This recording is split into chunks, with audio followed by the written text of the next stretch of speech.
ಸುಧಾರಿ 7th standard ಅಲ್ಲಿ ಇದ್ದಾಗ ನೀವು ಹೀರೋಯಿನ್ ಆಗ್ತೀರಿ. Your a child trapped in a woman's role literally. ಆ ಪ್ರೆಷರ್ಸ್ ಹೇಗಿತ್ತು, ಅದನ್ನ ಹೇಗೆ ಮಾಡ್ತಾರೆ? ಇನಿಷಿಯಲ್ ಡೇಸ್ ಅಲ್ಲಿ ಅದೇ ನಾನು ಹೀರೋಯಿನ್ ಆಗಿ ಮಾಡ್ತಾ ಇದ್ದಾಗ ಕೆಲವೊಂದ್ಸತಿ ತುಂಬಾನೇ ಕಷ್ಟ ಆಗೋದು. But at the end of the day ನನ್ಗೆ ಅದೊಂದು ಅಭ್ಯಾಸ ಆಯ್ತು, ಡೈರೆಕ್ಟರ್ ಏನ್ ಹೇಳೋರೋ ಅದನ್ನ ಫಾಲೋ ಮಾಡೋದು. ಅದನ್ನ ಒಂದು ಪ್ರಾಬಬ್ಲಿ ಒಂದು 5 to 10% ಅಷ್ಟು ಮಾಡ್ಬಿಡ್ತಾ ಇದ್ದೆ. ಯಾಕೆ ಬಂದೆ ಸಿನಿಮಾಗೆ?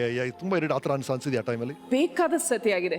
ಕೆಲವೊಂದು ಚಿತ್ರಗಳಲ್ಲಿ ನಂಗೆ ಹೆಸರುಗಳು ಹೇಳಕ್ ಇಷ್ಟ ಇಲ್ಲ, ನಾನು ಚೆನ್ನಾಗಿ ಮಾಡಿಬಿಟ್ಟೆ, ಹೀರೋ ಎಲ್ಲೋ ಅವ್ರ ಪರ್ಫಾರ್ಮೆನ್ಸ್ ಕಮ್ಮಿ ಆಗೋಯ್ತು ಅಂತ ಶಾರ್ಟ್ನ ಮತ್ತೆ ರೀಟೇಕ್ ಮಾಡಿದ್ರು. ಯಾಕೆಂದ್ರೆ ಆಬ್ವಿಯಸ್ಲಿ ಪ್ರತಿಯೊಂದು ಶಾರ್ಟಲ್ಲೂ ಅದೇ ಒಂದು ಔಟ್ಪುಟ್ ಬರಲ್ಲ, ಪರ್ಫಾರ್ಮೆನ್ಸ್ ಬರಲ್ಲ. ಆಮೇಲೆ ಆಕ್ಚುಲ್ ಆಗಿ ಒಂದು ಶಾರ್ಟಲ್ಲಿ ಹೀರೋಗೇನು ಡೈಲಾಗ್ಸೇ ಇರಲ್ಲ, ಏನೂ ಇರಲ್ಲ, ಒಂದು ಸಜೆಷನ್ ಶಾರ್ಟ್ ಇರುತ್ತೆ, ಕ್ಯಾಮ್ರಾ ಡೈಲಾಗ್ಸ್ ಎಲ್ಲ ನಂದೆ ಅಥವಾ ಅಳ್ತಾ ಇರ್ಬೋದು. ಇದೆಲ್ಲ ಮುಗಿತಾ ಇದ್ದಂಗೆ ವಾ ಸರ್ ಏನು ಮಾಡಿದ್ರಿ ಸರ್ ಅಂತ ಟೈಮಲ್ಲೆಲ್ಲ I use to feel really bad. ಇನ್ನು ಕೆಲವು ಸಿನಿಮಾಗಳಲ್ಲಿ ಡ್ಯಾನ್ಸಲ್ಲಿ ಎಲ್ಲರೂ ಅನ್ನೋರು ನಾನು ಚೆನ್ನಾಗಿ ಡ್ಯಾನ್ಸ್ ಮಾಡ್ತಿದ್ದೆ ಅಂತ. ಸೊ ಎಲ್ಲೋ ಒಂದು ಕಡೆ ನಾನು ಮಾಡಿದ ಡ್ಯಾನ್ಸ್ ಚೆನ್ನಾಗಿತ್ತು, ಎಲ್ಲೋ ಹೀರೋ ಮಿಸ್ ಮಾಡಿದ್ರು, ಆ ಥರ ಎಲ್ಲ ಆದಾಗ ಅದನ್ನೆಲ್ಲ ಟೇಕ್ ಮಾಡಿದ್ದಾರೆ, ಮತ್ತೆ ಹೀರೋಗೋಸ್ಕರ ರೀಟೇಕ್ ಮಾಡೋದು. ಸೊ ಇಂಥ ಇನ್ಸಿಡೆಂಟ್ಗಳೆಲ್ಲ ತುಂಬ ಆಗಿದೆ. ಕೆಲವು ಸತಿ ಇಂಡಸ್ಟ್ರಿನಲ್ಲೇ ಇರ್ಬೋದು, ಫ್ರೆಂಡ್ಸೇ ಇರ್ಬೋದು, they have said and done a lot of mean things. And in fact ಈಗೊಂದು ರೀಸೆಂಟಾಗಿ couple of years back ಹಿಂಗೆ ಯಾವುದೋ ಸಿನಿಮಾ ಶೂಟಿಂಗ್ ನಡೀತಾ ಇತ್ತು.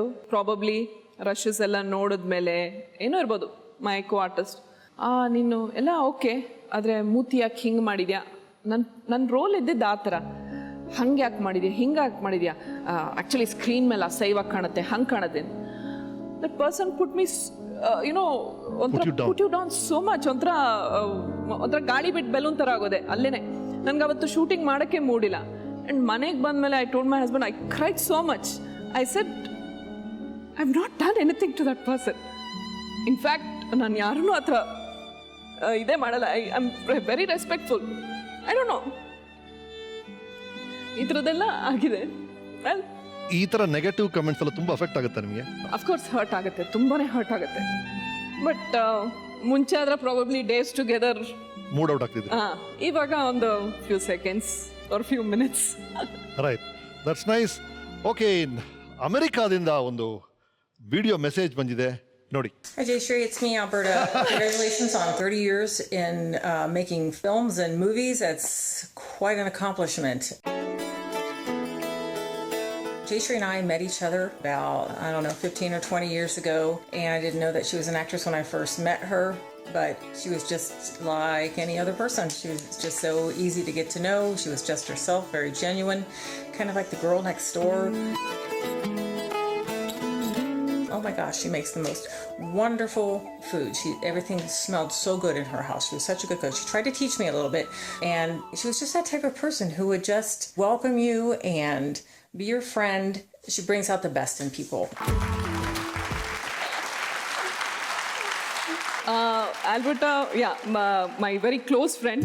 ನಾನು US ಹೋದಾಗ ಲಿಟ್ರಲಿ ನನ್ನ ಏನಂತಾರೆ, she took care of me as a mother.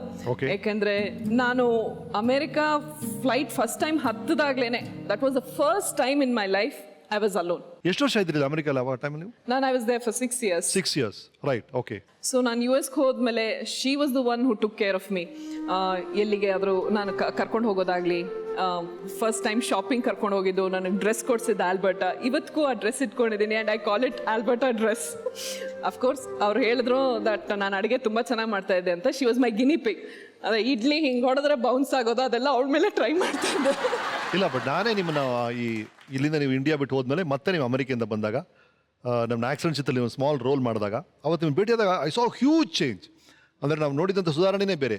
ನೀವು ವಾಪಸ್ ಬಂದಾಗ ಯು ಆರ್ ಟ್ರಾನ್ಸ್ಫಾರ್ಮ್ಡ್. ಒಂಥರ ತುಂಬ ಮೆಚೂರ್ ಆಗಿದ್ರಿ, ತುಂಬ ಗಂಭೀರವಾಗಿ ಮಾತಾಡ್ತಾ ಇದ್ರಿ, ಬಹಳ ದೊಡ್ಡ ಚೇಂಜ್ ಕಾಣ್ತಾ ಇದ್ರಿ ನಿಮ್ಮಲ್ಲಿ. ಅಲ್ಲಿ US ಹೋದ್ಮೇಲೆ I learned what is real life.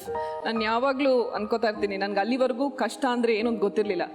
ದೇವ್ರು ನನಗೆ ಕಲಿಸ್ತಾ ಏಕಾದಷ್ಟು ಸ್ಟ್ರಗಲ್ ಮಾಡಿದ್ದೀನಿ ಅಲ್ಲಿದ್ದಾಗ. ಪ್ರಾಬಬ್ಲಿ ಒಂದು 10 ಜನ್ಮಕ್ಕೆ ಸಾಕು ಅಷ್ಟು ಪಾಠ ಕಲಿತೆ. ಕೆಲವೆಲ್ಲ ನನಗೆ ಹೇಳ್ಕೊಳಕ್ಕೆ ಇಷ್ಟ ಇಲ್ಲ, ಯಾಕೆಂದರೆ it's past. I want to keep it bury. ದುಡ್ಡಿತ್ತಿಲ್ಲ. So many times I have not eaten. I have stayed in other people's house. ತುಂಬಾ ಸ್ಟ್ರಗಲ್ ಮಾಡಿದ್ದೀನಿ. US ಅಂದರೆ ತುಂಬ ಹೇಟ್ ಮಾಡ್ತಾ ಇದ್ದೆ. But it made me a better person. Yes, ನನಗೆ ಆ realisation ತಂದ್ಕೊಡ್ತು, ನಾನು ಬರೀ ಒಬ್ಬ ಆ್ಯಕ್ಟ್ರೆಸ್ ಅಲ್ಲ, I have that capacity in me. ಏನೇ ಕಷ್ಟಗಳು ಬರಲಿ ಲೈಫಲ್ಲಿ, I can face it. I became very independent and definitely that's a blessing ನಾವು. ಏಕೆಂದರೆ ಇವತ್ತು ನನಗೆ ಯಾರೋ ಒಬ್ರು ಒಂದು ಹೆಲ್ಪ್ ಇಲ್ಲ, ನನಗೆ ಇದು ಮಾಡೋಕ್ಕೆ ಬರಲ್ಲ ಅನ್ನೋ ಒಂದು ಕ್ವೆಶ್ಚನ್ನೇ ಬರಲ್ಲ. ಏಕೆಂದರೆ ಆ ಒಂದು ಕಾನ್ಫಿಡೆನ್ಸ್ ನನಗೆ US ಹೋದ್ಮೇಲೆ ಕೊಡ್ತು. ನನಗೆ ಅದಕ್ಕೆ ಇವಾಗಲೂ ನನ್ನ ಮಗಳಿಗೂ ಅಷ್ಟೇ, I teach her to be independent. ಬರೀ ನನ್ನ ಮಗಳು ಅಂತ ಎಲ್ಲ ಹೆಣ್ಮಕ್ಳು ಇಂಡಿಪೆಂಡೆಂಟ್ ಆಗಿರಬೇಕು, ಫಸ್ಟ್ ಅರ್ನ್ ಮಾಡಬೇಕು, ಎಜುಕೇಟ್ ಆಗಬೇಕು. ಒಂದು ಸ್ವಲ್ಪ ಮಟ್ಟಿಗೆ ಸೆಲ್ಫಿಶ್ ಆಗಿರೋದು ಖಂಡಿತ ತಪ್ಪಲ್ಲ. ನಾವು ನಮ್ಮನ್ನು ಚೆನ್ನಾಗಿ ನೋಡ್ಕೊಂಡ್ರೆ will be better off to take care of others. ಹೌದು, ರೈಟ್. ಸುಧಾ ಅವರೇ, ನಮ್ಮ ಶೋ ಬಗ್ಗೆ ಗೊತ್ತೇ ಇದೆ, ನಾವು ತುಂಬ ಪರ್ಸನಲ್ ಡೀಟೇಲ್ಸ್ ಒಳಗೆ ಹೋಗಲ್ಲ. ಬಟ್ ಅದರಿಂದ ಏನಾದ್ರು ನಮ್ಗೆ ಇನ್ಸ್ಪಿರೇಷನ್ ಸಿಗುತ್ತೆ, ಪಾಠಗಳು ಸಿಗುತ್ತೆ ಅಂದರೆ ಅದನ್ನು ಟ್ರೈ ಮಾಡ್ತಾ ಇರ್ತೀವಿ. ನೀವೇ ಹೇಳಿದ್ರಿ ಅಮೆರಿಕಾದಲ್ಲಿ ಬಹಳ ಟಫ್ ಆಗಿತ್ತು ನಿಮ್ಮ ಡೇ, ಸೊ ಅದರಿಂದ ನೀವು ಪಾಠಗಳು ಕಲಿತ್ರಿ ಅಂತ. ಅವರು ನೀವು ಇಂಡಿಯಾಲಿದ್ರಿ, ಅವರು ಅಲ್ಲಿ ಅಮೆರಿಕಾಲಿದ್ದಾರೆ, ಅವ್ರು ತೊಂದರೆ ಇದೆ ಅಂತ ಮಾತ್ರ ನಿಮ್ಗೆ ಗೊತ್ತು. ಅಲ್ಲಿ ಏನಾಯ್ತು exactly, what was it like? ನಿಜ ಹೇಳಬೇಕು ಅಂತಂದ್ರೆ ಇವಳನ್ನ ಮತ್ತೆ ತಿರ್ಗಾ ನಾವು ಜೀವಂತವಾಗಿ ಇಲ್ಲಿ ವಾಪಸ್ ನೋಡ್ತೀವಿ ಅನ್ನೋ ನಂಬಿಕೆನೇ ಇರಲಿಲ್ಲ. What you saying? ನಮಗೆ ಬಹಳ ಹತ್ತಿರವಾದಂಥ ಒಂದು ಕಡೆಯಿಂದನೇ ಈ ಸಂಬಂಧ ಬಂದಿತ್ತು, ಎಲ್ಲ ಆಗಿತ್ತು. ಕುಲಂಕುಷವಾಗಿ ಎಲ್ಲಾನು ವಿಚಾರಿಸಿದ್ವಿ. ಆಮೇಲೆ ಹೋಕೊಳ್ಳಿ ಅವ್ರೇನಾರು ಅನ್ಎಡಿಕೇಟೆಡ್ ಅಲ್ಲ. To such an extent the person he had threatened that I am going to inject you with chemical shot. So ಅದು ಬಾಡಿನಲ್ಲಿ ಆ ಕೆಮಿಕಲ್ ಇರೋ ಟ್ರೇಸಸ್ಸು ಗೊತ್ತಾಗಲ್ಲ. You will be just you would have just gone, that's it. And any kind of investigation is not, because he was a brilliant chap. Okay. But all for the wrong reasons. ಅವಳು passport ಕಿತ್ಕೊಂಡ್ಬಿಟ್ಟಿದ್ರು, ಅದಕ್ಕೋಸ್ಕರ ತಿರ್ಗಾ ಇಲ್ಲಿಂದ ಹರಸಾಹಸ ಮಾಡಿ police protection ಎಲ್ಲ ತಗೊಂಡು ಆ ಪೊಲೀಸ್ನವ್ರ ಮೂಲಕವಾಗಿ ಮನೆ ಒಳಗೆ ಹೋಗಿ ಅವಳ ಪಾಸ್ಪೋರ್ಟನ್ನು ಅವಳಿಗೆ ವಾಪಸ್ ಕೊಡಿಸೋ ಅಂತ ಒಂದು ಹರಸಾಹಸ ಮಾಡಬೇಕಾಯ್ತು.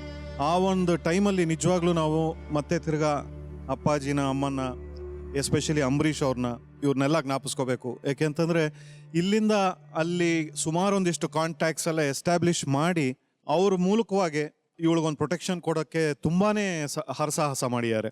ಸೊ ಹೀಗಾಗಿ ಇಮ್ಯಾಜಿನ್, ಇಲ್ಲಿಂದ ಹೋದಂಥ ಒಂದು ಹುಡುಗಿ ಅಷ್ಟು ಪ್ರೊಟೆಕ್ಷನ್ನಲ್ಲಿ ಒಂದು ಅರಗಿಣಿಯಾಗೆ ಸಾಕಿದ್ದಿದ್ದ ಅವಳನ್ನು.